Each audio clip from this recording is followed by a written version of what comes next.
nombre es Tirsa Yanira Ishmucané, pertenezco al pueblo Quiché Cachiquel del suroccidente de Guatemala. Soy pintora, ilustradora y realizadora audiovisual. El trabajo que realizo tiene que ver con las luchas que me atraviesan como mujer, pero también desde el territorio en el que vivo, en el que habito. Y estoy muy emocionada de formar parte de la 8ª versión del Figualmapu con el cortometraje Atiti.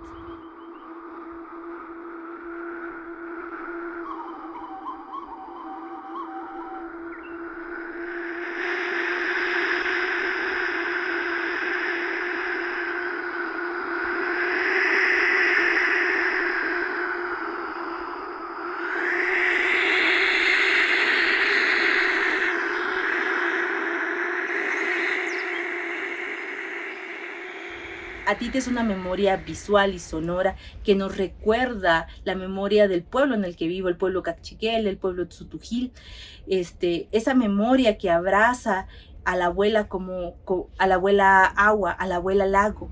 Entonces, y nos recuerda eso, la importancia del respeto hacia las diferentes formas de vivir, de sentir del planeta. Todas estas energías con las que habitamos son tan necesarias para el presente, el pasado y el futuro. Ojo, okachela. Ojo, okoler. Ojo, okabaj. Ojo, okanaka taslemas. Ojo, kanabis. Se mata más tartaga. Atiti es eso, es una memoria que también nos recuerda que la vivencia y la supervivencia de nosotros como humanos y de los demás seres que habitan la tierra está ligada al respeto que podamos tener a las energías esenciales que habitan con nosotros en la madre tierra. Y es un recordatorio también a abrazar nuestra memoria, abrazar el legado ancestral de nuestros territorios, de nuestros pueblos, porque el respeto y el equilibrio son formas que nos dan una vida más plena.